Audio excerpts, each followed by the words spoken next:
Hello everyone, welcome to our study channel examyatra.com। In this session हम quiz series start कर रहे हैं और आज हमारा टॉपिक होने वाला है arrival of European. Arrival of Europeans के टॉपिक पे हम क्विज कवर करेंगे और आज हम कवर करेंगे पार्ट 1। इस क्विज सीरीज के जितने भी हमारे क्वेश्चंस है वो वेरियस ऑफिशियल एग्जाम्स में पूछे गए प्रीवियस ईयर क्वेश्चंस है और डेटा जो हमारा फैच किया हमने वो 1993 से 2023 तक जितने भी क्वेश्चंस पूछे गए हैं टॉपिक वाइज वो हम यहाँ पे टॉपिक वाइज ही कवर करने की कोशिश करेंगे। तो ये जो सीरीज है ये आपके लिए बहुत बेनिफिशियल होने वाली है। एग्जाम्स में आपके मैक्सिमम क्वेश्चन को राइट करवाने के लिए भी ये सीरीज आपके लिए बहुत ही हेल्पफुल प्रूफ होगी। That's why stay tuned with me in this session.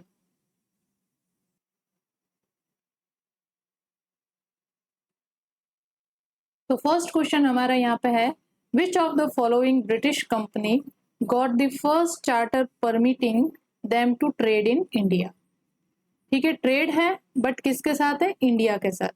तो पहली ऐसी कौन सी ब्रिटिश कंपनी थी जिसको चार्टर परमिशन दी गई इंडिया के अंदर ट्रेड करने के लिए? ठीक है, तो ऑप्शन देखते हैं हम। Option A Levant Company, option B East India Company, option C the English Company trading to East Indies और ऑप्शन डी ऑस्टेंड कंपनी। देखो लीवेंट कंपनी जो है पहली बार नाम सुनने में आ रहा होगा, कोई बात नहीं, कवर करते हैं हम इसको। लीवेंट कंपनी भी एक इंग्लिश चार्टर्ड कंपनी है, इंग्लिश चार्टर्ड कंपनी है जिसकी फॉर्मेशन 1592 के अंदर होती है और इसका जो मेन पर्पस था वो था trade and political alliance with Ottoman Empire. Ottoman empire,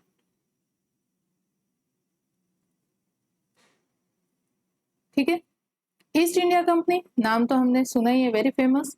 तो ईस्ट इंडिया कंपनी भी एक इंग्लिश चार्टर्ड कंपनी थी जिसको परमिशन मिलती है 31 ऑफ दिसंबर यानी न्यू ईयर के दिन ही 1600, ठीक है, यानी 31 दिसंबर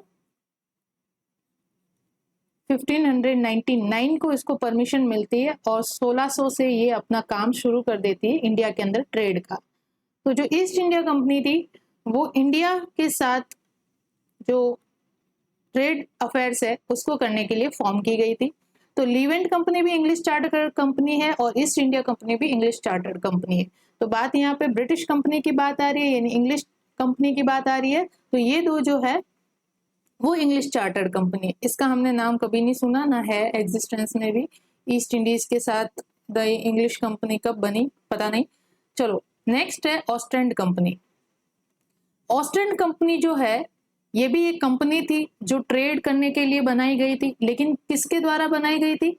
ये जो प्रेजेंट टाइम में बेल्जियम है और पास्ट में जो ऑस्ट्रियन नीदरलैंड एम्पायर का पार्ट हुआ करता था, ऑस्ट्रियन नीदरलैंड का या we can say Roman empire का पार्ट हुआ करता था, उनके द्वारा फॉर्म की गई थी और इसका मेन पर्पस था trade with West and East Indies.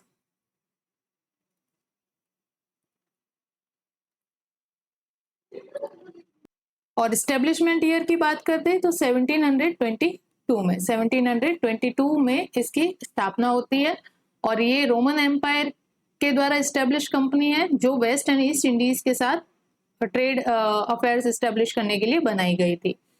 तो यहाँ पे ब्रिटिश कंपनी पूछा था, तो ब्रिटिश कंपनी हमारी यहाँ पे दो है, लीवेंट कंपनी और ईस्ट इंडिया कंपनी, ठीक है। तो ये तो क्वेश्चन हमारे यहाँ से एलिमिनेट हो जाते हैं, ठीक है, सी एंड डी अगर हमें अच्छे से नॉलेज है तो हमारे रहते हैं लीवेंट कंपनी और ईस्ट इंडिया कंपनी के अंदर हमें कंफ्यूजन रहेगा कि किसको पहले मिली थी। अगर आप एक हिसाब से देखो, अगर ईयर वाइज देखो तो लीवेंट कंपनी का फॉर्मेशन जो है वो 1592 में हो जाता है, जबकि जो ईस्ट इंडिया कंपनी है उसको चार्टर परमिशन मिलती है 1599 या फिर हम कह सकते हैं 1600 के अंदर।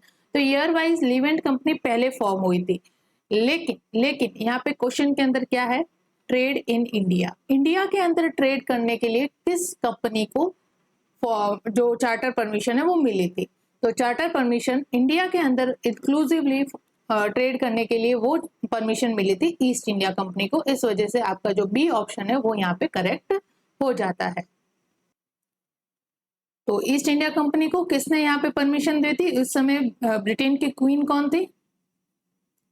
Elizabeth first.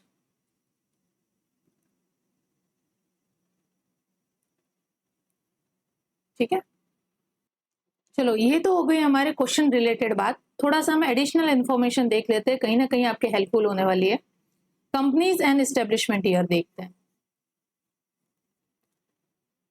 तो कंपनीज एंड एस्टेब्लिशमेंट ईयर्स देखते हैं। तो पहले हमें देखो ऑर्डर पता है कि यूरोपियंस जो थे वो किस ऑर्डर के अंदर आए। तो आपको ऑर्डर याद रखना है। पहले कौन आते हैं? पोर्चुगीज। पोर्चुगीज आते हैं, उनके बाद ब्रिटिश आते हैं, देन यहाँ पे डच आते हैं। डचों ने इनविटेशन दिया था डेन्स को, तो डेन्स आते हैं इनके बाद। एंड इनके बाद जो है लास्ट में आते हैं हमारे फ्रेंच। ठीक है, तो ये ऑर्डर्स है यूरोपियन के अराइवल्स का इन इंडिया में। तो पोर्चुगीज अगर कंपनी देखे, सबसे पहले पोर्चुगीज कंपनी,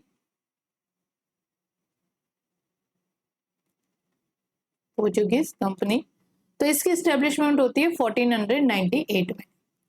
ठीक है, देन हमारे ब्रिटिश आए थे, तो ईस्ट इंडिया कंपनी 1600 में। देन डच आए, तो Dutch east India company, Dutch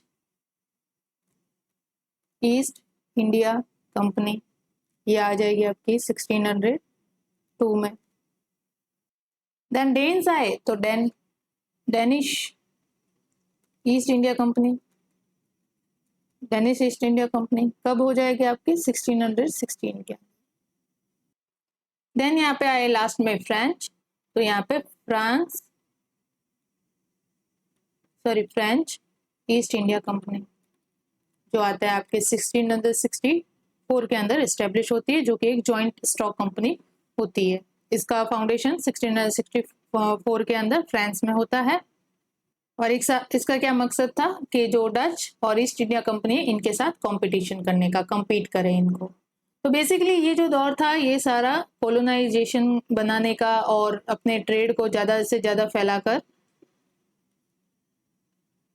trade profit gain करने का दौर था। तो जगह जगह जो हर एक देश है यूरोप के, वो अपने ट्रेड प्रॉफिट के लिए वेरियस जो कॉन्टिनेंट्स हैं वहां जाके अपनी कॉलोनी स्टेब्लिश कर रहे थे, या वी कैन से कि ट्रेड सेटलमेंट जो है वो स्टेब्लिश कर रहे थे। तो ये ऑर्डर रहेगा आपकी कंपनीज का एंड आपके यूरोपियंस के अराइवल का।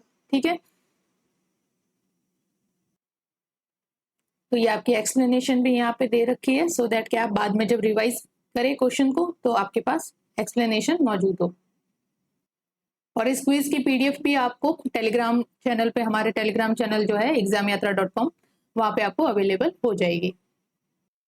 नेक्स्ट क्वेश्चन है, with reference to Pondicherry consider the following statement. Pondicherry के रिगार्डिंग आपको स्टेटमेंट दिए गए हैं, जिनको रीड आउट करके which of the statement given above is are correct, correct statement को आपको यहाँ पे फाइंड आउट करना है। तो पौंडीचेरी हमें पता है यहाँ पे किसी ना किसी यूरोपियन जो कंपनीज है उनका ट्रेड सेटलमेंट होने वाला है, तो उसके रिगार्डिंग ये हमें स्टेटमेंट दिए हुए हैं। तो देखते हैं, the first European power to occupy Pondicherry were the Portuguese. कि पौंडीचेरी के अंदर फर्स्ट टाइम पौंडीचेरी को ऑक्यूपाई करने वाले या पौंडीचेरी के अंदर अपना ट्रेड सेटलमेंट एस्टेब्लिश करने वाले क्या पहले पोर्चुगीज थे? अगर हम यूरोपियन के अराइवल का ऑर्डर देखें तो सबसे पहले उसमें पोर्चुगीज आते हैं, फिर ब्रिटिश आते हैं, देन डच आते हैं, देन डेन आते हैं, और देन फ्रांस आते हैं। तो अगर यहाँ पे पूछ रहा है तो हो सकता है, क्या कहते हैं, हो सकता है कि पोर्चुगीज जो है सबसे पहले पौंडीचेरी को ऑक्यूपाई किया हो। एक बार इसको साइड में रखते हैं। नेक्स्ट स्टेटमेंट देखते हैं, the second European power to occupy Pondicherry were the French. अब यहाँ पे आपको कंप्लीट डिटेल पता होगी, तो ये आप उसको सेकेंड पावर यूरोपियन पावर कौन थी जो पौंडीचेरी को ऑक्यूपाई करती है? क्या वो फ्रेंच थे? देखते हैं। The English never occupied Pondicherry. क्या इंग्लिश के पास या जो ब्रिटिश है उनके पास कभी भी पौंडीचेरी को ऑक्यूपाई करने का ओकेजन नहीं आया, या उन्होंने कभी भी पौंडीचेरी को ऑक्यूपाई नहीं किया क्या? तो ये 3 स्टेटमेंट है। ऑप्शन देख लेते हैं। Option A only 1 is correct, या option B 2 and 3 is correct. ठीक है, 2 और 3 करेक्ट है। ऑप्शन सी देखते हैं, ओनली 3 करेक्ट, और option D 1, 2 and 3 all are correct. तो एक एक करके देखते हैं हम। देखो, जब पोर्चुगीज का अराइवल हुआ था, यानी वास्को डी गामा जब आया था भारत के अंदर, तो उसने साउथ की तरफ अपना डेरा डाला। सबसे पहले वो कहाँ पहुंचा था? कैलीकट पहुंचा था, ठीक है, कैलीकट, ठीक है। जबकि जो ब्रिटिश थे, वो उन्होंने अपना जो इन्फ्लुएंस क्रिएट करना शुरू किया, वो नॉर्दर्न पार्ट के अंदर शुरू किया था, सूरत वगैरह से होते हुए, है ना। तो बेसिकली इनिशियल फेज के अंदर देखे तो पोर्चुगीज के बाद कौन आने वाला है सेकंड पावर, अगर देखे तो ब्रिटिश आने वाले हैं। लेकिन ब्रिटिश ने कभी भी अर्लियर फेज के अंदर, जब वो अपना ट्रेड सेटलमेंट एस्टेब्लिश कर रहे थे, तो वो मुगल एम्पायर को अपीज करने में लगे थे और उनसे परमिशन लेके इंडिया के अंदर ट्रेड सेटलमेंट करना चाह रहे थे। तो इस वजह से मुगल एम्पायर जो है, दो यहाँ महाराष्ट्र वगैरह तक, साउथ इंडिया तक फैला हुआ था, तो लेकिन उन्होंने सेंटर को यहाँ पे चुना कि दिल्ली से हम परमिशन लेते हैं और उसी के आसपास जो है हमारा ट्रेड सेटलमेंट एस्टेब्लिश कर देंगे।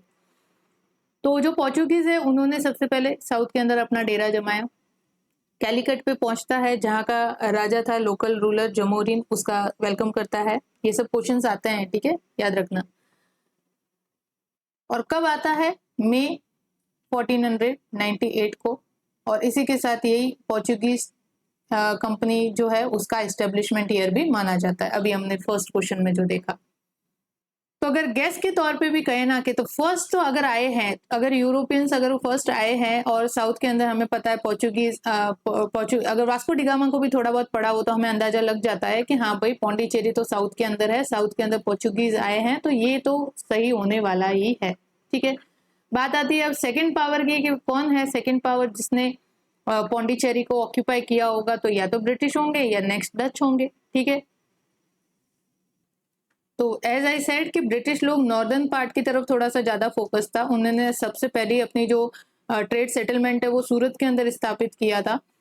तो यहाँ से आप देखो तो ये तो एलिमिनेट हो गया, ठीक है। नेक्स्ट आता है डच। तो थोड़ा सा आपको पढ़ना भी पड़ता है, आपको ज़्यादा अच्छे से नॉलेज होगा। हमारे वीडियोस आप देखना, अराइवल ऑफ यूरोपियंस में हमने बहुत अच्छे से कवर कर रखा है। तो यहाँ पे जो सेकंड है वो है यहाँ पे फ्रेंच नहीं होके क्या होंगे? डच। तो ऑप्शन सेकंड आपका जो है वो इनकरेक्ट हो जाता है, मतलब जो ये स्टेटमेंट है ये रॉन्ग है। तो फर्स्ट तो आपका हो गया कि हाँ, फर्स्ट तो पोर्चुगीज होंगे। अब नेक्स्ट है the English never occupied Pondicherry. क्या ब्रिटिश ने कभी भी पौंडीचेरी को ऑक्यूपाइड नहीं किया क्या? अगर हमने कर्नाटिक वॉर्स अच्छे से पढ़े हो ना, तो आपको ये अच्छे से समझ में आ जाएगा कि जब थर्ड कर्नाटिक वॉर होता है तब ब्रिटिश जो है, ब्रिटिश लोग हैं, उन्होंने फ्रेंच से पौंडीचेरी को ऑक्यूपाई कर लिया था। लेकिन ट्रीटी ऑफ पेरिस की होने की वजह से, ट्रीटी ऑफ पेरिस होती है, कब होती है ट्रीटी ऑफ पेरिस? 1763 के अंदर। तब इनको वापस एक दूसरे के जो ऑक्यूपाइड टेरिटरी है वो रिटर्न करनी पड़ती है। बेसिकली ये एक पीस ट्रीटी थी। तो ट्रीटी ऑफ पेरिस के साथ जो ये थर्ड कर्नाटिक वॉर है ये एंड भी होता है। तो इसका मतलब कभी भी ऑक्यूपाइड नहीं किया ऐसा नहीं है, ऑक्यूपाइड किया था। तो ये जो स्टेटमेंट है ये रॉन्ग है ना, कि नेवर ऑक्यूपाइड नहीं, दे ऑक्यूपाइड। तो अब हम देखते हैं किस तरह से ऑक्यूपाइड किया था इन्होंने। तो फर्स्ट आए थे पोर्चुगीज यहाँ पे, तो फर्स्ट स्टेटमेंट करेक्ट हो जाता है। सेकेंड यूरोपियन पावर जो थी वो थी डच, जिन्होंने पौंडीचेरी को यहाँ पे ऑक्यूपाइड किया था। और फिर जो थर्ड नंबर पे आते हैं वो आपके आते हैं यहाँ पे फ्रेंच, पौंडीचेरी के अंदर। कब आते हैं? 1674 के अंदर। इन्होंने यहाँ पे पौंडीचेरी में अपना ट्रेड सेटलमेंट एस्टेब्लिश किया या ट्रेडिंग सेंटर एस्टेब्लिश किया। लेकिन इनको कंटिन्यूसली जो डच है उनसे ऑपोजिशन फेस करना पड़ता था। बेसिकली जो टेरिटोरियल होल्ड के लिए दोनों में आपस में स्ट्रगल या टसल होता रहता था। और फ्रेंच का यहाँ पे इंग्लिश के साथ भी टसल होने लग गया था, ठीक है, because of the Carnatic Wars. लेकिन 1693 के पीरियड के अंदर 1674 में फ्रेंच ने यहाँ पे पौंडीचेरी के अंदर अपना ट्रेडिंग सेंटर एस्टेब्लिश कर लिया। लेकिन 1693 में अगेन जो डच है उन्होंने पौंडीचेरी को फ्रेंच से रिकैप्चर कर लिया। और जो यहाँ पे फ्रेंच गवर्नर था फ्रैंकोइस मार्टिन,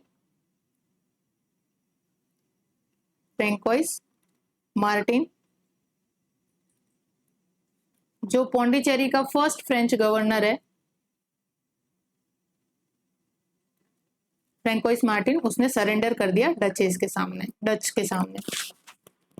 लेकिन अगेन 1699 में वापस जो पौंडीचेरी है किनके पास आ जाती है, फ्रेंच के पास आ जाती है। फ्रेंच वापस जो है डचेस से ये रीगेन कर लेते हैं, पौंडीचेरी को रीगेन कर लेते हैं। और उसके बाद अगर हम आए 1761, जब हमारा कर्नाटिक वॉर स्टार्ट होते हैं, तो कर्नाटिक वॉर के अंदर यहाँ पे ब्रिटिश लोगों ने फ्रेंच से पौंडीचेरी को ऑक्यूपाई कर लिया, ठीक है। लेकिन again I said treaty of Paris in 1763 में होने की वजह से वापस पौंडीचेरी जो है वो किनको लौटा दी गई, फ्रेंच को रिटर्न कर दी गई। और फाइनली जो पौंडीचेरी है वो किनके पास रहती है, फ्रेंच के पास। और एक इनका फ्रेंच का प्रोमिनेंट ट्रेडिंग सेंटर बन के रहती है पौंडीचेरी। और आजादी के बाद तक भी जो पौंडीचेरी है वो किनके कंट्रोल में रहती है, फ्रेंच के कंट्रोल में रहती है।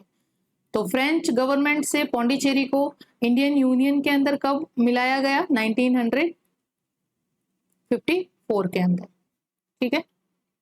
तो फाइनली अगर इंडिया के अंदर फ्रेंच सेटलमेंट देखे तो वो होते हैं पौंडीचेरी,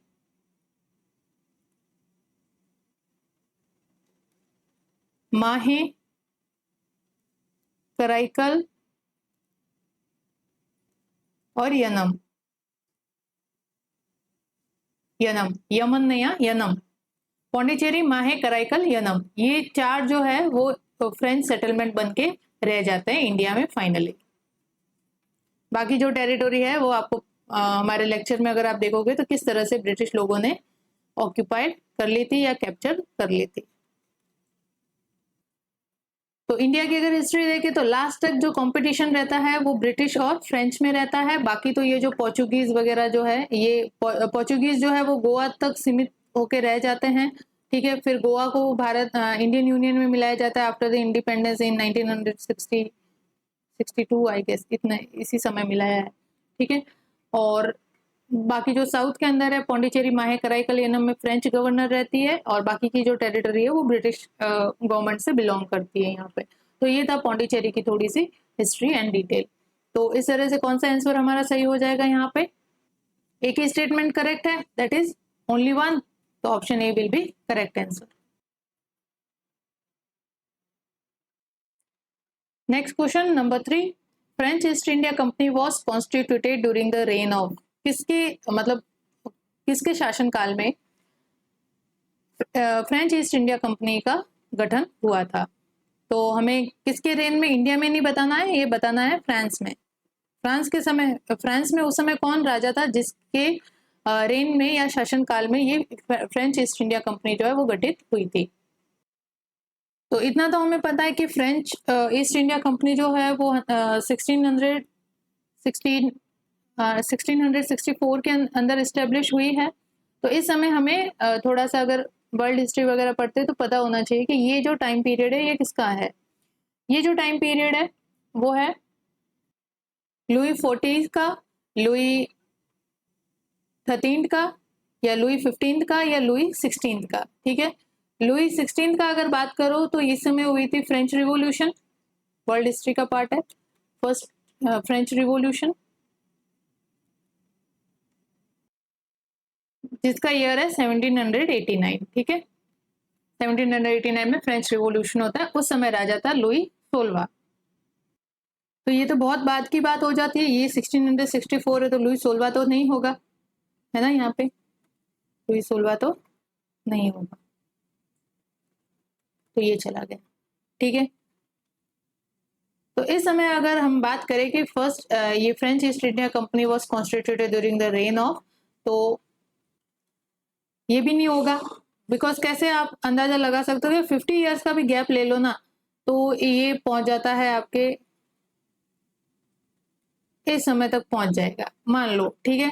तो ये तो टाइम पीरियड है ही नहीं, ये इससे भी पहले का है, तो हो सकता है इन दोनों में से हो, ठीक है। इन दोनों का अगर 50 ईयर्स का भी गैप लो, 50 ईयर्स में तो राजा बदल जाता है, ठीक है, तो 50 ईयर्स का गैप लो तो भी ये नहीं सेट बैठता है। तो ये है लुई 13 और लुई 14, ठीक है, इन दोनों का हो सकता है।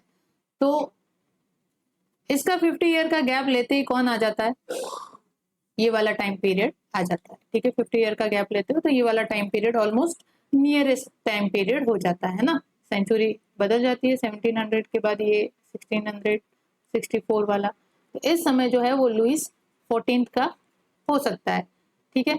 लेकिन अगर हमें फैक्ट अच्छे से पता है, हमने अच्छे से कवर किया है इसके ऊपर, तो ये आपको फैक्चुअल है, ये बिल्कुल ही फैक्चुअल है, लेकिन मैं एक अंदाजा बता रही हूँ आपको। अगर आपको कभी कुछ ना आए तो इधर से शुरू कर सकते हैं। लुई 16 तो पता ही होता है, फ्रेंच रिवॉल्यूशन सबने ही पढ़ा होता है, ठीक है। और ये वेरी फेमस राजा, इसको जो है गिलोटिन पे चढ़ा दिया गया था फ्रेंच की पब्लिक ने फ्रेंच रिवॉल्यूशन के दौरान, तो थोड़ा सा याद रहता है ना। तो ऐसे गैप करके आप अंदाजा निकाल सकते हो। तो ये है लुई 14 का पीरियड, जब इसके rain during the rain of Louis 14 east India company was founded in 1664। लेकिन किसके द्वारा, अब आता है इसका फाउंडर, एडिशनल इंफॉर्मेशन दे रही हूँ। फाउंडर कौन था, फाउंडर जो था वो था Jean Baptiste, Jean Baptiste, Jean Baptiste Colbert. Colbert याद रखो आप। कोलबर्ट जो था उसने इस फ्रेंच ईस्ट इंडिया कंपनी का गठन किया था, ठीक है। तो option A will be the correct answer of this question. और इसी के साथ थोड़ा सा फ्रेंच सेटलमेंट देखते हैं। फ्रेंच फैक्ट्रीज कहाँ का इस्टेब्लिश हुई थी, कंपनी तो बन गई, अब इंडिया में आगे फैक्ट्रीज एस्टेब्लिश करेंगे जैसे ब्रिटिश लोगों ने की, ठीक है। तो फ्रेंच फैक्ट्रीज जो है वो भी सबसे पहले कहाँ पे एस्टेब्लिश होती है, सूरत के अंदर, सबसे पहले सूरत के अंदर। सूरत के अंदर ब्रिटिश लोगों की भी सबसे पहली जो कंपनी है वो ब्रिटिश लोगों की भी सूरत में ही होती है, लेकिन दोनों की जो है ईयर का बहुत ज्यादा गैप है। ब्रिटिश जो है उनकी होती है ब्रिटिश के द्वारा, ईस्ट इंडिया कंपनी के द्वारा अगर सूरत में फैक्ट्री स्टेब्लिश होती है तो 1613 में होती है, जहांगीर के टाइम में। और यहाँ पे जो है ये होती है 1667 के अंदर फर्स्ट, ठीक है। तो क्वेश्चन आए कि सूरत के अंदर एस्टेब्लिश होने वाली फर्स्ट यूरोपियन ट्रेडिंग कंपनी कौन सी है, तो फर्स्ट देखो फ्रेंच लोगों की भी फर्स्ट यहाँ पे और ब्रिटिश लोगों की भी फर्स्ट कहाँ पे, सूरत में। लेकिन फर्स्ट कौन होगी, ईस्ट इंडिया कंपनी के द्वारा एस्टेब्लिश की गई, ना कि फ्रेंच के द्वारा, ठीक है। तो इस तरह से आप याद रखना, क्वेश्चन ऐसे कंफ्यूज करते हैं। तो सूरत के अंदर होती है 1667 में, फ्रेंच ईस्ट इंडिया कंपनी 1664 में उसके द्वारा फैक्ट्री स्टेब्लिश होती है सूरत के अंदर 1667 में। किनके द्वारा, फ्रैंकोइस कैरोन के द्वारा, फ्रैंकोइस कैरोन, ठीक है। नेक्स्ट यहाँ पे होती है इनकी मसूलीपट्टनम में, नेक्स्ट ट्रेडिंग सेंटर या फैक्ट्री मसूलीपट्टनम में, मसूलीपट्टनम 1669 के अंदर बाय मरक्का, मरक्का के द्वारा। थर्ड है पौंडीचेरी, पौंडीचेरी तो इनका फिर रहता ही है टिल आफ्टर द इंडिपेंडेंस तक, इनका सेटलमेंट बन के रहता ही है। तो पौंडीचेरी जो है उसमें 1673 में आते हैं फ्रेंच, डचों से रिकैप्चर करके, मतलब डचों से कैप्चर करके पौंडीचेरी में ये अपना ट्रेडिंग सेंटर एस्टेब्लिश करते हैं। और किसने की थी यहाँ पे, मार्टिन, मार्टिन के द्वारा ट्रेडिंग सेंटर पौंडीचेरी में फ्रेंच ईस्ट इंडिया कंपनी द्वारा एस्टेब्लिश किया जाता है। तो ये थोड़ी सी एडिशनल इंफॉर्मेशन है, याद रखिएगा। नेक्स्ट चलते हैं। Next question number 4, eight which one of following place in India did the Portuguese build their first fortress, ठीक है। फर्स्ट फोर्ट्रेस इन्होंने कहाँ पे बनाया था, बेसिकली जो किलाबंदी होती है, यानी जो अपनी फैक्ट्री है उसके आसपास जो है फोर्टिफिकेशन किया जाता है, यानी बाउंड्री खींची जाती है और उसी के अंदर जो अपने एम्प्लॉयज है उनको सेटल किया जाता है। यानी जो वेरियस, मतलब जो बहुत सारे पोर्चुगीज आए होंगे वास्को डी गामा के साथ और ट्रेडिंग सेटलमेंट करके वहां पे फिर अपनी एक कॉलोनी बसाते हैं, इसको कहते हैं फोर्ट्रेस, ठीक है। ऐसा कोई किला नहीं जैसे जहाँ रण युद्ध लड़ने हैं, बेसिकली जो ट्रेडिंग कंपनी है उसके चारों ओर जो है फोर्टिफिकेशन करना शुरू कर देते हैं सिक्योरिटी पॉइंट ऑफ व्यू से, ठीक है। तो इसी कहते हैं फोर्ट्रेस। तो फर्स्ट फोर्ट्रेस जो है पोर्चुगीज ने अपना कहाँ पे बनाया, देखते हैं ऑप्शन ए। ऑप्शन ए जो है अंजीदीव, ऑप्शन बी कन्नूर या कन्नूर कह सकते हो, कोचीन, मॉडर्न टाइम में Cochin, earlier it was Kochi, then है गोवा। अब हमें अगर थोड़ा सा पोर्चुगीज के बारे में पता हो तो पोर्चुगीज जो है सबसे पहले कहाँ आए, कैलिकट, वास्को डी गामा आया सबसे पहले, है ना, मई 1498 में, ठीक है। कैलिकट आता है, जमूरिन जो है वहां का लोकल रूलर इसका स्वागत करता है और यहाँ पे ट्रेडिंग सेटलमेंट स्टेब्लिश होता है। बात आती है फोर्ट्रेस की, तो फोर्ट्रेस इन्होंने सबसे पहले बनाया है कोची में। कोची केरला के अंदर, केरला रीजन के अंदर है कोची, और कोची में इनका जो है फर्स्ट फोर्ट्रेस बनता है। कोची इन 1503 एडी के अंदर इनका फर्स्ट फोर्ट्रेस बनता है, ठीक है। अब एक ऑप्शन और है यहाँ पे, कन्नूर, ठीक है। कन्नूर के अंदर इनका सेकंड फोर्ट्रेस बनता है। कन्नूर के यहाँ पे, कन्नूर है तमिलनाडु, ये यहाँ पे तमिलनाडु हो गया, यहाँ पे कन्नूर हो गया, और यहाँ पे इनका बनता है सेकंड फोर्ट्रेस, ठीक है। देन आता है गोवा के बारे में। गोवा के बारे में क्या इंफॉर्मेशन है कि पोर्चुगीज ने गोवा को कॉन्कर्ड किया था बीजापुर के शासक से, बीजापुर का जो शासक था उससे कैप्चर किया था इन 1510, और फिर गोवा जो है पोर्चुगीज का एक प्रोमिनेंट सेटलमेंट बनके रह जाता है, और यहाँ पे जो गोवा है वो आफ्टर इंडिपेंडेंस जो है वो इंडियन यूनियन के अंदर शामिल किया जाता है। तो 1961 के अंदर ये गोवा जो है इंडियन यूनियन में मर्ज किया जाता है। टिल दैट यहाँ पे किसका शासन होता है, किसकी गवर्नमेंट चलती है, पोर्चुगीज की। तो आज भी आप गोवा में जाओगे तो वहां पे देखोगे मेजोरिटी ऑफ द पीपल जो है क्रिश्चियन है, वो पोर्चुगीज बोलते हैं, पोर्चुगीज उनको पता है, ठीक है।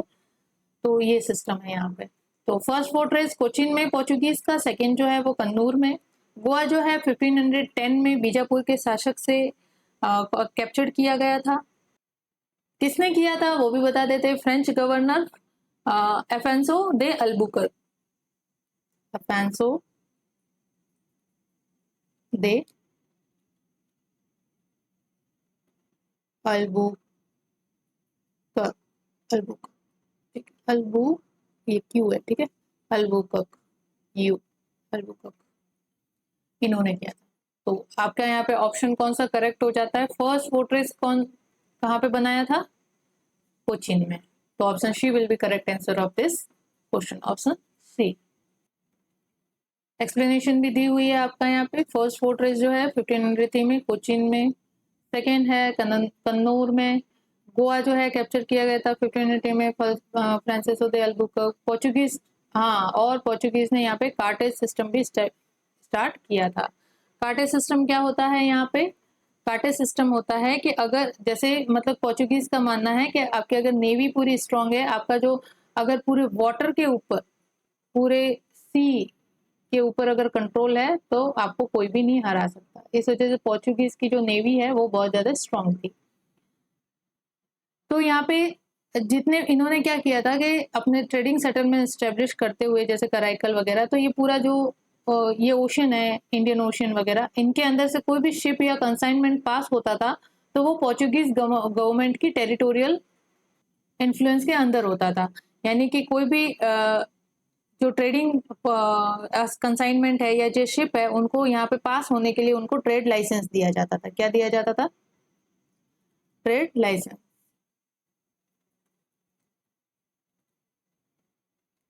ट्रेड लाइसेंस इंडियन ओशन में, कहाँ पे, इंडियन ओशन में ट्रेड लाइसेंस प्रोवाइड करवाती थी कौन, पोर्चुगीज कंपनी। और इस तरह से इन्होंने इंडियन ओशन में होने वाला जो एक्सपोर्ट इंपोर्ट है,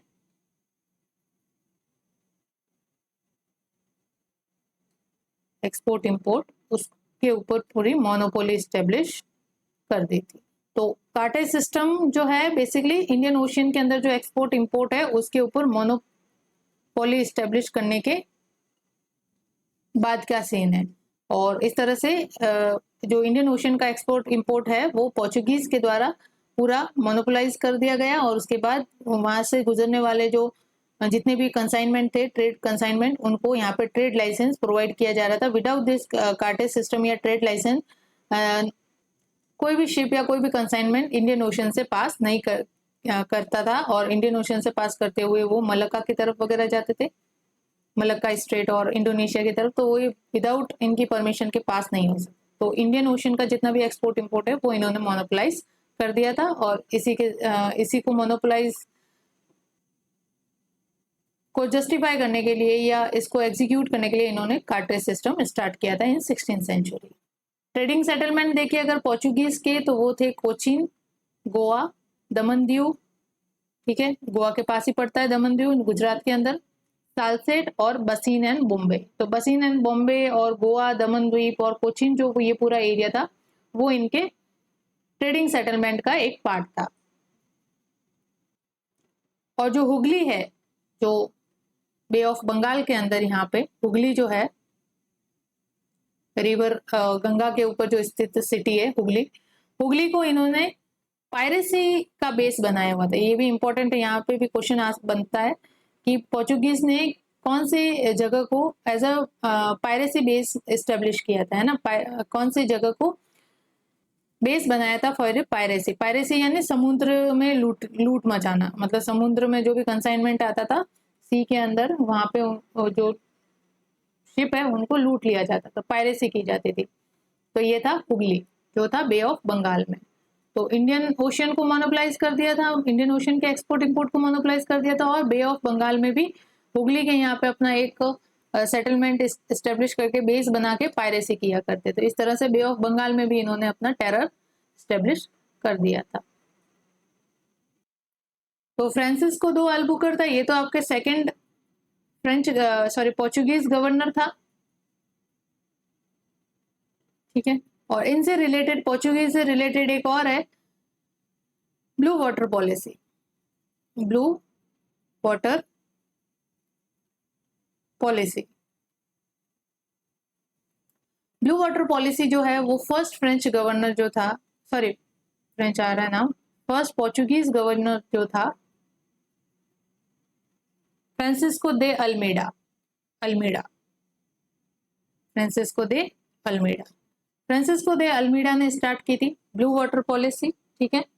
और ये क्या थी ब्लू वाटर पॉलिसी यहाँ पे, तो ब्लू वाटर पॉलिसी को स्टार्ट करने का इनका मकसद था कि इंडियन ओशियन के अंदर कंप्लीट पोर्चुगीज सुप्रीमेसी को एस्टेब्लिश करना, ठीक है, Portuguese supremacy in Indian ocean. और जब ब्लू वाटर पॉलिसी के तहत इंडियन ओशियन में इनकी सुप्रीमेसी एस्टेब्लिश हो गई, तो जब सेकंड गवर्नर आया पोर्चुगीज फ्रांसिस्को दे अल्बुकर, उसने कार्टेज सिस्टम स्टार्ट कर दिया, ठीक है। तो इस तरह से ये थोड़ा सा पोर्चुगीज के बारे में डिटेल थी। Next question number 5, which of the British official defeated Portuguese at Suvali या battle of Suvali, battle of Suvali, Suvali, कुछ भी कह दो। सुवाली जो है सूरत के पास में एक गांव है जहां पे ब्रिटिश और पोर्चुगीज के बीच में क्लैश होता है। क्लैश वही किन कारणों से हुआ होगा, ट्रेड के कारणों से होता है। ट्रेड के ऊपर मोनोपोली को लेकर इनके बीच में ये टसल होता है, बैटल ऑफ सुवाली होता है।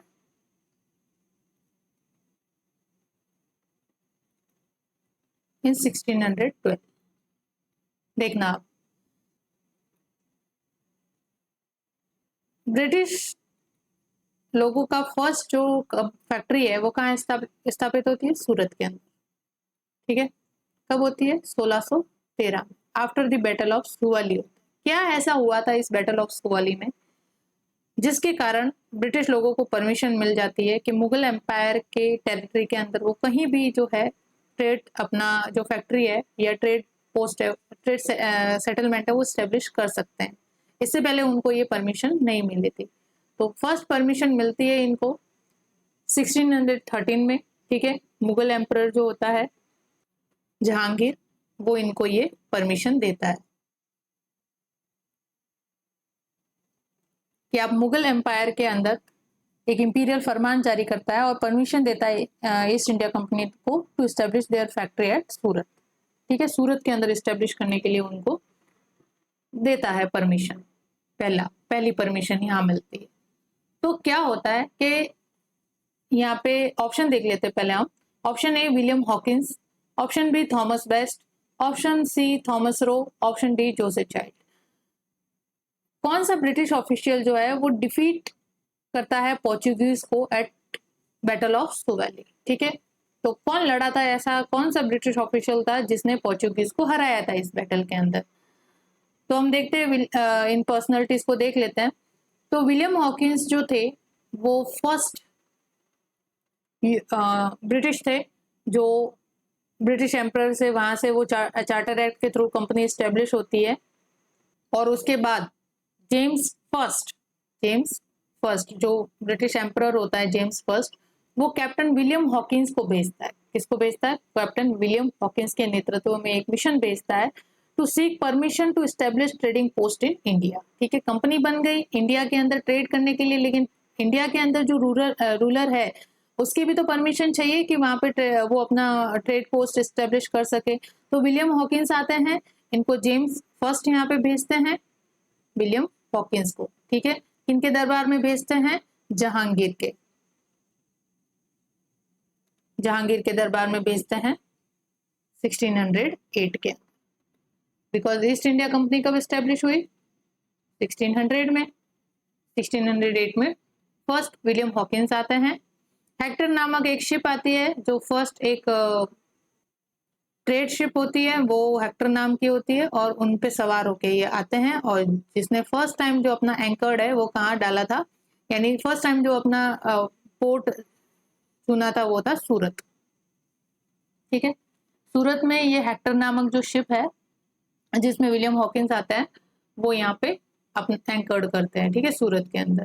फिर जहांगीर के दरबार में जाते हैं परमिशन लेने के लिए, लेकिन ये जो परमिशन है इनको नहीं मिलती है ना। Jahangir did not grant permission to William Hawkins. Not granted. Permission was not granted. ये हो गया, कब हुआ? 1608 में। तो विलियम हॉकिंस तो आए थे 1608 में। अगर एक साल भी रुके तो 1609 हो जाएगा, 1610 हो जाएगा, इससे ज्यादा तो नहीं रुक सकते। लेकिन बैटल ऑफ सुवाली होता है 1612 में, ठीक है। तो विलियम हॉकिंस तो यहाँ पे नहीं होंगे। नेक्स्ट आता है थॉमस बेस्ट पे। इससे पहले देखते थॉमस रो को। थॉमस रो के नेतृत्व में यहाँ पे, सर थॉमस रो के नेतृत्व में सेकंड मिशन भेजा जाता है, ठीक है। ब्रिटिश ईस्ट इंडिया कंपनी द्वारा सेकंड मिशन भेजा जाता है मुगल एम्परर के दरबार में, जहांगीर के दरबार में, ठीक है। यहाँ तक देखो, फर्स्ट मिशन विलियम हॉकिंस के नेतृत्व में, सेकंड मिशन आता है थॉमस रो के मिशन में, थॉमस रो की लीडरशिप में सेकंड मिशन आता है। ये आता है आपके 1615 में, ठीक है, 1615 में आता है। यानी फर्स्ट मिशन और सेकंड मिशन के बीच में होता है बैटल ऑफ सुवाली, ठीक है। बैटल ऑफ सुवाली होता है 1612 के अंदर। और बैटल ऑफ सुवाली के अंदर जो दोनों ये पोर्चुगीज और ब्रिटिश लड़ते हैं, तो यहाँ पे पोर्चुगीज की तरफ से तो पता नहीं कौन है, लेकिन यहाँ पे ब्रिटिश ऑफिशियल जो है या ब्रिटिश कमांडर कहे वो थे थॉमस बेस्ट। कौन थे? थॉमस बेस्ट, जिन्होंने पोर्चुगीज को यहाँ पे डिफीट किया था। और यहाँ पे इस डिफीट के बाद से जो मुगल एम्परर है जहांगीर, वो ब्रिटिश लोगों से बहुत ज्यादा इन्फ्लुएंस हो जाता है, बहुत ज्यादा प्रभावित हो जाता है, ठीक है। तो पहले जो मुगल दरबार के अंदर इनको परमिशन नहीं मिली थी, विलियम हॉकिंस को परमिशन नहीं मिली थी यहाँ पे ट्रेड सेटलमेंट एस्टेब्लिश करने के लिए, वो इस वजह से बिकॉज जहांगीर के ऊपर पोर्चुगीज का ज्यादा इन्फ्लुएंस था। और पोर्चुगीज पहले आ गए थे इंडिया के अंदर, तो इनका जो ट्रेड रिलेटेड वगैरह सारा मुगल एम्परर के कॉन्टेक्ट में थे ये। तो पोर्चुगीज के इन्फ्लुएंस की वजह से विलियम हॉकिंस को यहाँ पे ये परमिशन ग्रांट नहीं हुई थी। तो फिर ब्रिटिश लोगों को पता चला कि यहाँ पे जो ऑब्स्टेकल है वो किन की तरफ से है, पोर्चुगीज की तरफ से है टू गेट परमिशन। तो पोर्चुगीज से फिर इन्होंने दो दो हाथ किए, तो बैटल ऑफ सुवैली होता है, और बैटल ऑफ सुवैली में पोर्चुगीज की हार से जो इनका इन्फ्लुएंस था मुगल दरबार के अंदर वो खत्म होता है। जो मुगल एम्परर जहांगीर है वो इनसे इन्फ्लुएंस होना बंद हो जाता है, और अब ब्रिटिश लोगों से इन्फ्लुएंस होना कि अरे वाह, कैसी एक न्यू ऐसी पावर है जिन्होंने पोर्चुगीज को यहाँ पे हरा दिया है। तो ऑब्वियसली जो जीतता है, विजेता होता है, वो थोड़ा सा इन्फ्लुएंशियल होता है। तो फिर ब्रिटिश लोगों ने जहांगीर को इन्फ्लुएंस करना शुरू किया, और इस बैटल ऑफ सुगाली के तुरंत बाद जहांगीर जो है वो ब्रिटिश लोगों से इन्फ्लुएंस होकर इनको परमिशन ग्रांट करता है टू स्टेब्लिश फैक्ट्री एट सूरत, और 1613 में इंपीरियल फरमान जारी करके ईस्ट इंडिया कंपनी को सूरत के अंदर फर्स्ट फैक्ट्री स्टेब्लिश करने की परमिशन मिल जाती है। तो यहां से शुरू होता है कहानी, ठीक है, ये कहानी थी।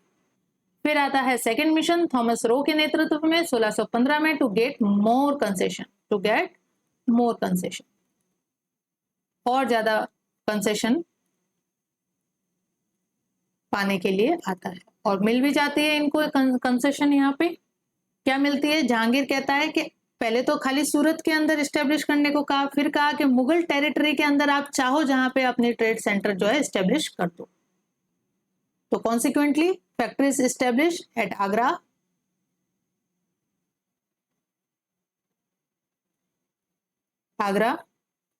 अहमदाबाद एंड भरूच, ठीक है। सेकंड मिशन से ये मिला उनको, और ज्यादा एक्सपांशन हुआ इनका, और पोर्चुगीज धीरे धीरे फिर नॉर्थ एरिया से सिमट रहे थे, किस तरफ चले गए, फिर साउथ की तरफ। तो ये विलियम हॉकिंस हो गए, थॉमस बेस्ट हो गए, जिन्होंने बैटल ऑफ सुवैली लड़ा और यहाँ पे पोर्चुगीज को डिफीट दी, ठीक है। और दी है एक पर्सनैलिटी, जोसेफ चाइल्ड। अब जोसेफ चाइल्ड कौन थे, ये भी एक ब्रिटिश ऑफिशियल ही थे, या वी कैन से एक ट्रेडिंग ऑफिसर थे। भेजा तो ब्रिटिश गवर्नमेंट ने इनको ट्रेड अफेयर्स को संभालने के लिए विद इंडिया, लेकिन इनके ऑटोक्रेटिक बिहेवियर की वजह से ये जो है, जो ट्रिपिटाइट स्ट्रगल होता है औरंगजेब के समय, औरंगजेब जब शासक बनता है, मुगल एम्परर बनता है, उससे पहले औरंगजेब और इसके जो भाई है दारा शिको वगैरह, उनके साथ इसकी जो है वो थ्रोन को लेके स्ट्रगल होता है। तो उस ट्रिपिटाइट स्ट्रगल के अंदर ये जोसेफ चाइल्ड जो है वो इस जो औरंगजेब के भाई है दारा शिको वगैरह, उनके साथ मिलके प्लानिंग प्लॉटिंग करता है, और मतलब पॉलिटिकल अफेयर्स के अंदर। पहले जो ईस्ट इंडिया कंपनी है वो सिर्फ ट्रेड करने आई थी भाई, ईस्ट इंडिया कंपनी जो है ओनली ट्रेडिंग कंपनी थी, इसका पॉलिटिकल अफेयर्स के अंदर लेना देना नहीं था। लेकिन यहाँ पे जोसेफ चाइल्ड के ऑटोक्रेटिक बिहेवियर की वजह से ये यहाँ पे इंडिया की पॉलिटिक्स के अंदर भाग ले रहा था। इस वजह से जो औरंगजेब जब यहाँ पे मुगल एम्परर बन जाता है, तो इस ब्रिटिश ऑफिशियल को यहाँ से एक्सपेल्ड कर देता है, भगा देता है इंडिया से। तो क्वेश्चन आ सकता है कि विच British official was expelled by the Aurangzeb, तो वो कौन थे, सर जोसेफ चाइल्ड। तो लेकिन इस क्वेश्चन का जो राइट आंसर है वो थॉमस बेस्ट है, ऑप्शन बी।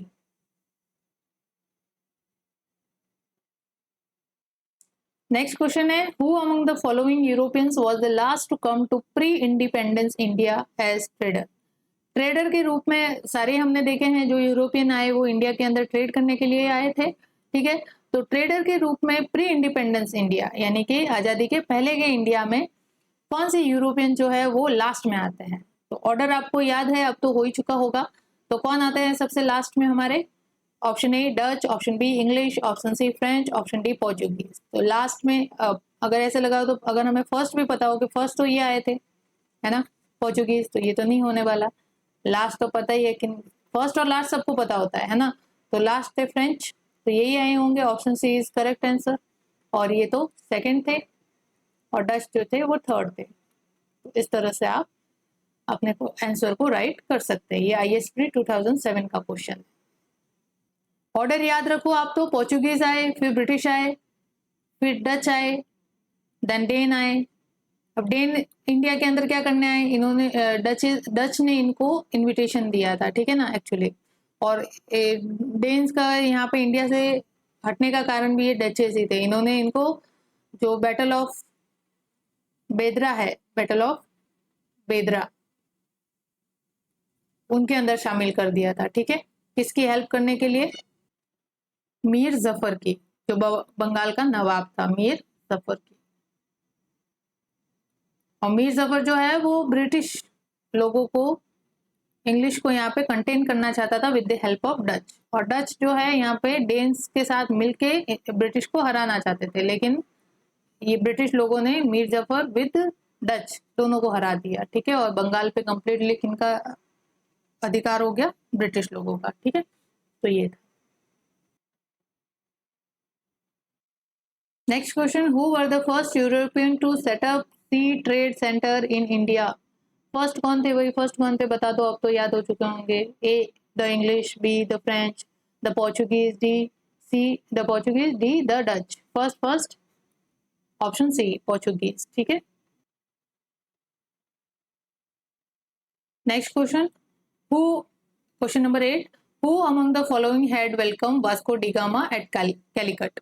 कैलिकट में वास्को डिगामा को किसने वेलकम किया था? तो किसने वेलकम किया था? Option A Jasper Correia, option B Albuquerque, option C Zamorin, option D Don Aneda. ठीक है, देखते हैं इन पर्सनल, अपन अगर इसको देखें तो हमें अभी पता है कि अल्बुकर्क जो था वो तो French governor, sorry Portuguese governor था, है ना, सेकंड पोर्चुगीज गवर्नर था। तो ये तो बाद में ही आया होगा, ये कहाँ से वेलकम करेगा? ये तो खुद पोर्चुगीज था। और वास्को डिगामा पोर्चुगीज था, तो इसको किसने वेलकम किया? तो ऑब्वियसली कोई इंडियन होगा जो उसको वेलकम करेगा यहाँ पे इंडिया में। तो वेलकम इसको कालीकट में किया वहां के लोकल रूलर जमूरिन ने, जब वास्को डिगामा 1498 के अंदर भारत आता है, और इसको वहां के लोकल रूलर जमूरिन के द्वारा वेलकम किया जाता है। और कैलिकट में ही वास्को डिगामा के द्वारा 1502 के अंदर फर्स्ट फैक्ट्री स्टेब्लिश की जाती है, first Portuguese trade factory establish की जाती है। नेक्स्ट क्वेश्चन है क्वेश्चन नंबर 9, लिस्ट 1 है, लिस्ट 2 है, मैच करना है आपको and correct answer using the code given below the list find out करना है। ठीक है, लिस्ट 1 में है A Carnatic war, first Carnatic war, B third Carnatic war, C second Carnatic war, D जो है first Mysore war. List number 2 है ended by Treaty of Paris, ये किसके साथ रिलेटेड है? सेकंड ब्रिटिशर्स लॉस्ट कहाँ पे, है ना, किससे रिलेटेड है? ऑप्शन 3 में है इनकंक्लूसिव वॉर, किससे रिलेटेड है? और ended by Treaty of La सापेल या एक्स ला सापेल। तो देखते हैं हम, देखो फर्स्ट कर्नाटिक वॉर जो है 1746 से 48,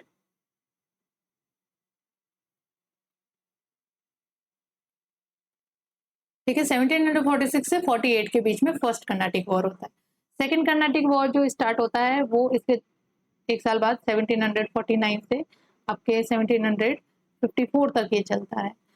और जो थर्ड कर्नाटिक वॉर है वो 1756 से 1763 में होता है और ये एंड हो जाता है। तो फर्स्ट कर्नाटिक वॉर का अगर कॉज देखें हम यहाँ पे, तो ऑस्ट्रियन सक्सेशन, ऑस्ट्रिया के प्रिंस की डेथ हो जाती है, फिर उसके बाद फ्रेंच और ब्रिटिश दोनों ही अपने अपने मनपसंद कैंडिडेट को, डिजायर कैंडिडेट को थ्रोन पे असेंड करना चाहते थे। तो ऑस्ट्रिया के सक्सेशन के ऊपर युद्ध होता है यूरोप के अंदर, लेकिन जिसका रिफ्लेक्शन जो है वो इंडिया के अंदर देखने को मिलता है फर्स्ट कर्नाटिक वॉर के अंदर, जहाँ पे ब्रिटिश और फ्रेंच जो है आपस में लड़ते हैं या क्लैश करते हैं। तो फ्रेंच की तरफ से यहाँ पे गवर्नर या कमांडरशिप जिसकी होती है वो डुप्लेक्स के पास होती है, और ब्रिटिश की तरफ से डुप्लेक्स जो फ्रेंच गवर्नर होता है 1742 में ये आता है, 1742 में ये भारत आता है, और 1746 में तो फर्स्ट कर्नाटिक वॉर हो जाता है। और ब्रिटिश साइड से होता है क्लाइव, रॉबर्ट क्लाइव, ये ब्रिटिश साइड से। ठीक है, दोनों लड़ते हैं, फ्रेंच और ब्रिटिश दोनों लड़ते हैं यहाँ पे, दोनों एक दूसरे के टेरिटोरियल अग्रेशन दिखाते हैं, टेरिटोरियल जो इनके जो टेरिटरी होती है वो एक दूसरे से ये कैप्चर करते हैं। लेकिन ये जो वॉर है, फर्स्ट कर्नाटिक वॉर, ये एंड होता है ट्रीटी ऑफ ला सापेल से, और ऑस्ट्रियन सक्सेशन के ऊपर का जो क्वेश्चन है वो रिजॉल्व हो जाता है। तो ट्रीटी ऑफ ला सापेल जो है वो रिलेटेड है विद ए ऑप्शन, ठीक है। तो फर्स्ट कर्नाटिक वॉर के अंदर ट्रीटी ऑफ ला सापेल होती है। सेकेंड कर्नाटिक वॉर अगर देखें हम, कॉज देखें तो हैदराबाद के अंदर जो सक्सेशन है, यानी इंडियन पॉलिटिक्स के अंदर ये दोनों पार्टिसिपेट करते हैं, ब्रिटिश और डुप्लेक्स। तो हैदराबाद के का जो सक्सेशन था, है ना, हैदराबाद एंड कर्नाटक, इनके सक्सेशन को लेके ये दोनों लड़ते हैं इंडिया के अंदर। लेकिन सेकेंड कर्नाटिक वॉर जो होता है वो कुछ भी रिजल्ट नहीं निकलता है, दोनों लड़ते हैं लेकिन इनकंक्लूसिव वॉर होता है, और ट्रीटी ऑफ पौंडीचेरी होती है। ट्रीटी ऑफ पौंडीचेरी जो कि एक पीस ट्रीटी थी, दोनों ही अपने अपने जो टेरिटोरियल गेन किया था वो लौटा देते हैं, ठीक है। और आगे फर्दर जो है इंग्लिश और फ्रेंच दोनों कंपनीज जो है प्रॉमिस करती है कि इंडियन पॉलिटिक्स या इंडियन किंग्स एंड जो नवाब्स है इनके मैटर्स के अंदर, इंटरनल अफेयर्स के अंदर ये इंटरफियर नहीं करेंगे, ठीक है। तो इस तरह से ये इनकंक्लूसिव वॉर होता है सेकेंड कर्नाटिक वॉर, ठीक है। सॉरी, जो ये थर्ड कर्नाटिक वॉर नहीं है, सेकंड कर्नाटिक वॉर का मैं बता रही थी कि ये सेकंड कर्नाटिक वॉर जो है वो हैदराबाद एंड कर्नाटक के सक्सेशन को लेके होता है, और ट्रीटी ऑफ पौंडीचेरी से एंड होता है। ये पीस ट्रीटी होती है और दोनों निगोशिएट करते हैं, ठीक है। थर्ड कर्नाटिक वॉर की बात करें तो थर्ड कर्नाटिक वॉर जो है एक्चुअली यहाँ पे देख लेते, थर्ड जो है थर्ड कर्नाटिक वॉर वो 7 ईयर वॉर्स का रिफ्लेक्शन है in India. 7 year war in Europe, 7 year war होता है यूरोप के अंदर, उसका रिफ्लेक्शन देखने को मिलता है इंडिया के अंदर। फ्रेंच और ब्रिटिश दोनों वहां लड़ते हैं यूरोप के अंदर, लेकिन इसका रिफ्लेक्शन इंडिया के अंदर भी देखने को मिलता है। और इसके अंदर होता है battle of बंडीवास,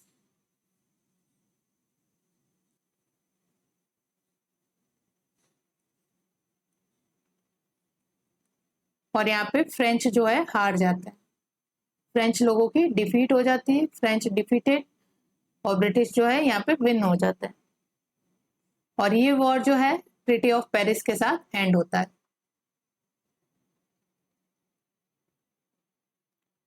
treaty of Paris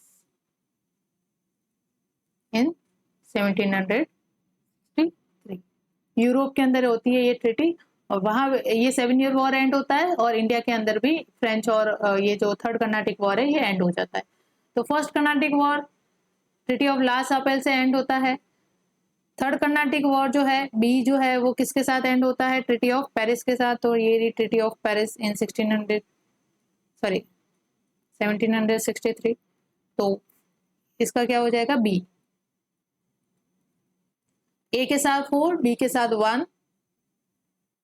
second Carnatic war जो सी है वो क्या था, इनकंक्लूसिव वॉर है, कोई रिजल्ट नहीं निकलता है, ठीक है, दोनों लड़ते हैं लेकिन कोई रिजल्ट नहीं निकलता, तो इसके साथ चला जाएगा ये सी। लास्ट बचा Britishers loss, that is first Mysore war, D. First Mysore war जो है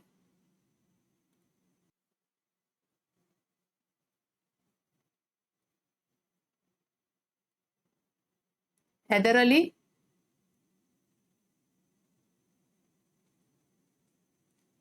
एंड ब्रिटिश लोगों के साथ।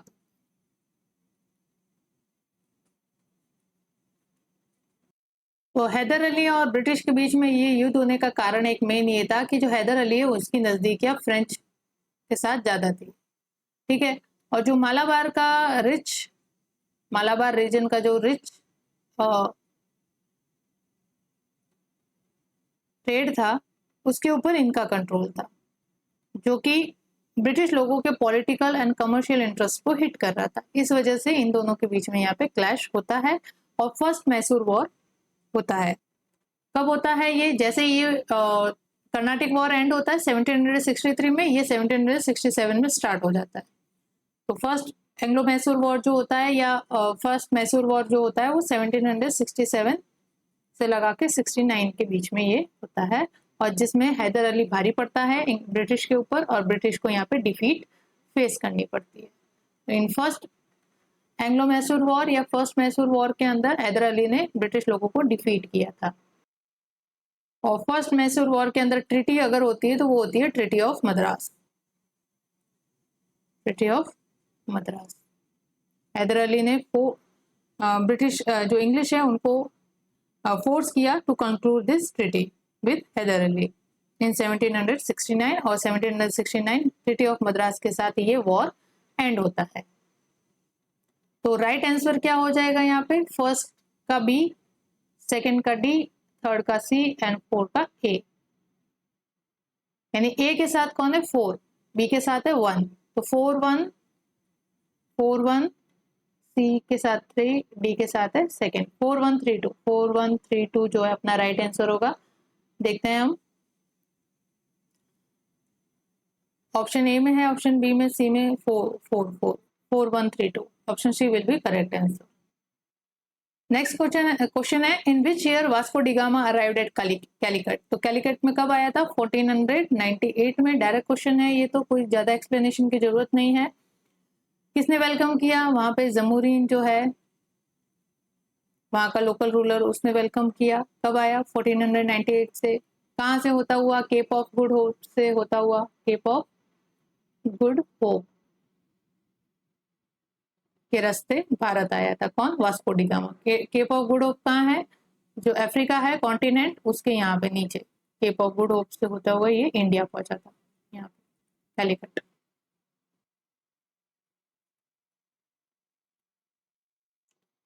Next question number 11। This question is when did Vasco da Gama come to India. Again repeated question है। कौन सा है? Option A, option B, option C, option D? Option C, 1498। Next question, which one of following European trading company was the first to establish this factory at Surat. Surat में किसने सबसे पहले अपनी factory को एस्टेब्लिश किया था? सबसे पहले किसने किया था? सूरत में किसने किया था? फ्रेंच और ब्रिटिश ने। तो दोनों में से पहले किसने किया? Option A Dutch, option B English, option C French, option D Portuguese. हमें ये इतना तो पता है कि सूरत के अंदर दो लोगों ने एस्टेब्लिश की थी, इंग्लिश और ब्रिटिश और फ्रेंच ने। लेकिन फ्रेंच जो है वो लास्ट में आते तो ऑब्वियसली, और ब्रिटिश पहले आते तो इनकी कंपनी भी पहले एस्टेब्लिश होगी, और फ्रेंच जो है वो लास्ट में आते तो इनकी कंपनी भी लास्ट में एस्टेब्लिश होगी। ब्रिटिश लोगों की जो है 1613 में ही एस्टेब्लिश हो जाती है, जबकि इनकी होती है 1667 के अंदर, सूरत के अंदर। ठीक है, सूरत के अंदर। तो option B will be correct answer of this question. Next है question number 13। Who among the following was the founder of Calcutta. Calcutta city का फाउंडर कौन है? Option A Charles Eyre, option B Job Charnock, option C Gerald Aungier, और option D William नोब्रिज। तो इनमें से जो है आपको मैं बता दूं कि कलकत्ता का इस्टेब्लिशमेंट कैसे हुआ। पहले हिस्ट्री देख लेते हैं हम। 1698 के अंदर अब कंपनी धीरे धीरे मतलब अपने ट्रेड वगैरह सब जगह इस्टेब्लिश करना शुरू कर रही है, ईस्टर्न रीजन में, सदर्न ईस्ट में, है ना, सदर्न इंडिया के अंदर, ईस्टर्न इंडिया के अंदर। तो इस तरह से बंगाल की तरफ भी जाती है, और उस समय बंगाल का जो सूबेदार होता है वो होता है अजीम उर शाह। कौन होता है? अजीम उर शाह। ठीक है, बेसिकली जो मुगल एम्पायर था इस समय, है ना, तो मुगल एम्पायर के जो ऐसे प्रोविंसेस होते थे उनको गवर्न करने के लिए, वहां का एडमिनिस्ट्रेशन संभालने के लिए वहां पे एक गवर्नर को नियुक्त कर दिया जाता था। वो गवर्नर कहलाता था सूबेदार। सूबे होते थे इन प्रोविंसेस को, क्या कहते थे? सूबे, सूबा। एक सूबा मतलब एक सूबा और बहुत सारे सूबे। तो वहां पे गवर्नर अपॉइंट किया जाता था, उन गवर्नर को यहाँ पे सूबेदार कहते थे। उस समय 1698 के अंदर बंगाल का जो सूबेदार था वो था अजीम उर शाह।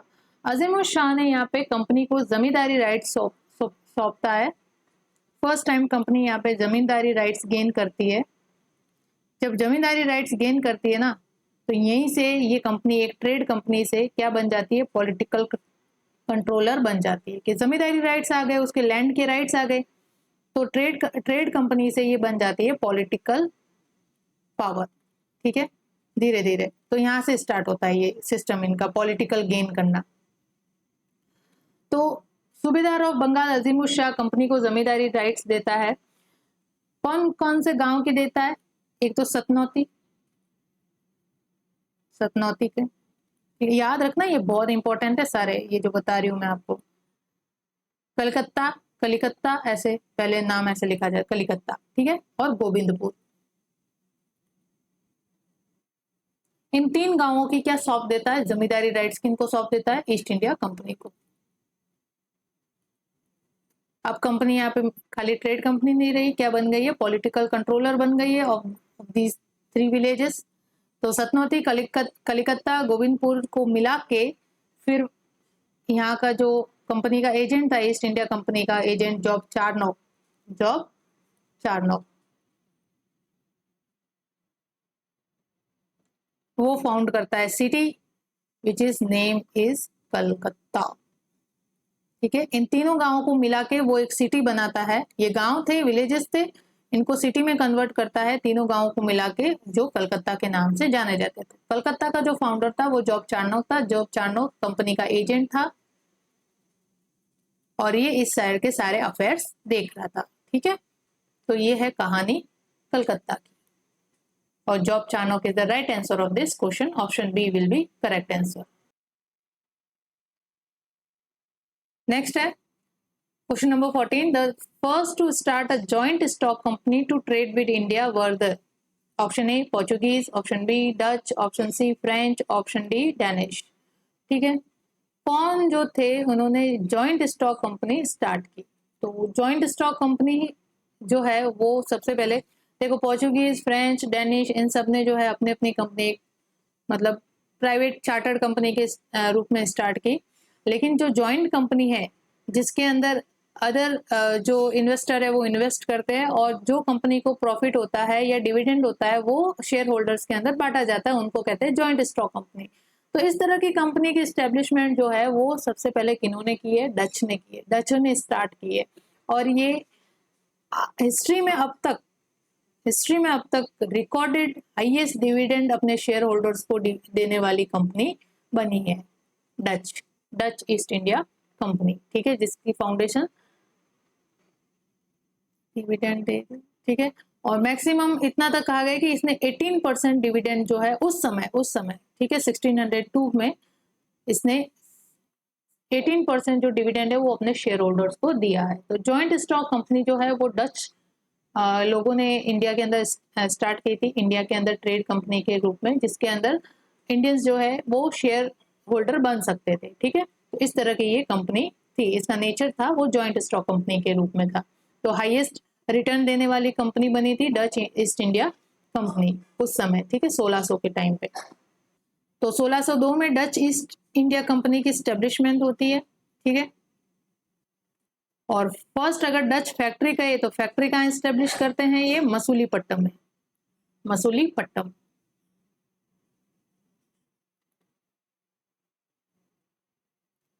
(1605) में फर्स्ट है मसूलीपट्टम। और डचों ने ही इंडिया को सेंटर ऑफ टेक्सटाइल एक्सपोर्ट बनाया था, centre of textile export.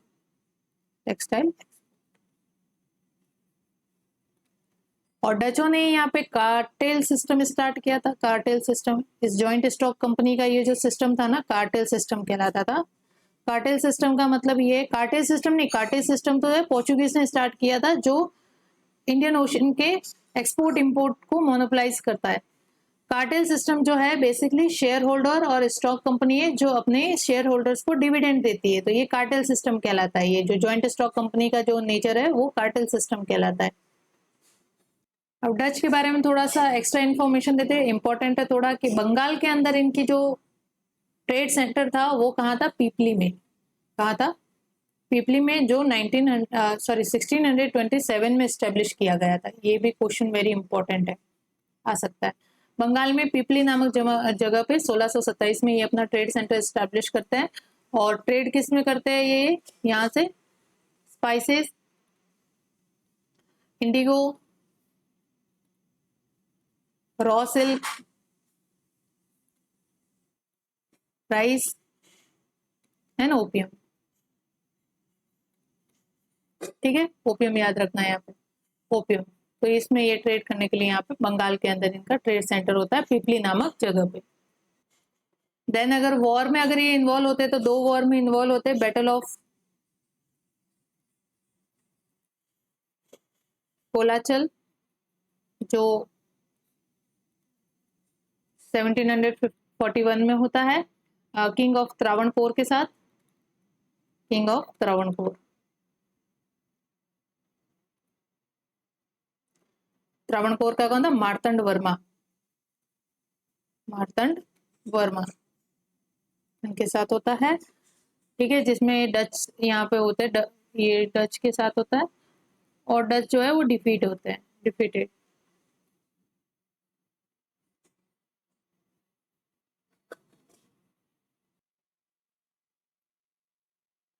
Defeated. Next है बैटल ऑफ बेदरा,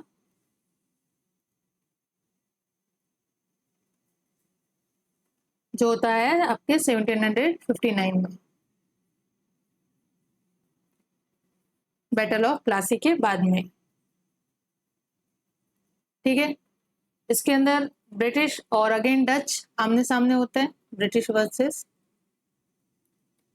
डच। और डच किसको हेल्प कर रहे होते हैं? मीर जफर को, जो बंगाल का नवाब था।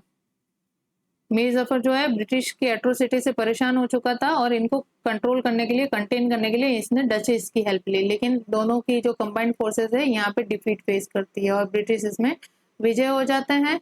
और फाइनली बंगाल के जो ऊपर कंट्रोल है वो ब्रिटिश लोगों का स्टेब्लिश होता है। लेकिन फाइनल जो है वो 1764 जो बैटल ऑफ बक्सर है, डिसाइसिव वॉर होता है और ये वॉर जो डिसाइड कर देता है कि बंगाल के ऊपर कौन रूल करेगा। ठीक है, ये 2 वॉर जो होते हैं उनमें डच इन्वॉल्व होते हैं। नेक्स्ट क्वेश्चन है, the secret of success of East India Company in India was. पढ़ते हैं। Option A, absence of nationalism in India. Option B, the company army receive western training and they had modern arms.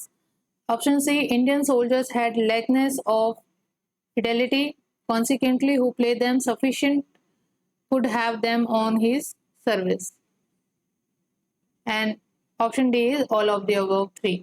तो obviously यहाँ पे east India company ने हम पे rule क्यों किया? एक तो हमारे जो लोकल रूलर्स है वो आपस में लड़ते रहते थे, तो यहाँ पे नेशनलिज्म की जो थी एब्सेंस थी। ठीक है, option A is correct. Option B कि जो हमारे यहाँ पे लोग थे, जो लोकल रूलर्स है, उनकी आर्मी जो है वो ओल्ड ट्रेडिशनल ट्रेनिंग के ऊपर बेस होती थी। उनको ओल्ड पैटर्न से ट्रेन किया जाता था सोल्जर्स को, भाले और इस तरह के हथियार, तलवार वगैरह से लड़ते थे। जबकि यहाँ पे उसके अपोजिट जो ब्रिटिश थे वो मॉडर्न आर्म्स से ट्रेंड होते थे और मॉडर्न आर्म्स के साथ लड़ते थे, यानी राइफल वगैरह का ये यूज करते थे। तो एक राइफल के सामने 10 तलवार कहाँ टिकेगी? तो इस तरह से यहाँ पे वेस्टर्न ट्रेनिंग थी, मॉडर्न आर्म्स और एम्यूनिशन थे उनके पास। That's why they were victorious in every war, है ना, जब जितने भी हम इंडियन रूलर के साथ देखते हैं। तो यहाँ भाले और तलवार यहाँ राइफल के सामने नहीं टिक पाते, तो ये एक कारण ये भी होता है। सेकेंड है कि इंडियन सोल्जर जो थे उनके अंदर फिडेलिटी की लेकनेस थी। तो ऑब्वियसली ये भी कारण था कि लेकनेस ऑफ फिडेलिटी, यानी कि जो आपस में जो संबंध होते हैं वो इनके खराब होते थे। एक रूलर जो है वो दूसरे रूलर से लड़ते थे, है ना, सोल्जर्स जो थे वो आपस में लड़ते रहते थे, तो इस तरह से यूनिटी नहीं थी। तो lackness of unity and lackness of fidelity भी एक कारण था, जिसके कारण जो ईस्ट इंडिया कंपनी जो है वो लूप होल तलाश कर पाई और इंडिया के अंदर पॉलिटिकल पावर के रूप में स्टेब्लिश हो पाई। तो these are some loopholes जिसकी वजह से ईस्ट इंडिया कंपनी यहाँ पे या we can say these are some loopholes which is the secret of success of East India Company in India. तो इसका राइट आंसर हो जाएगा option D, all of the above. ठीक है, तो आज के लिए इतने ही हम कवर करते हैं क्वेश्चन। नेक्स्ट सेशन में हम और कवर करेंगे इन इसी टॉपिक के ऊपर question. Till then stay tune with the channel and please do like, share and comment to our YouTube channel, that is examyatra.com. Thank you.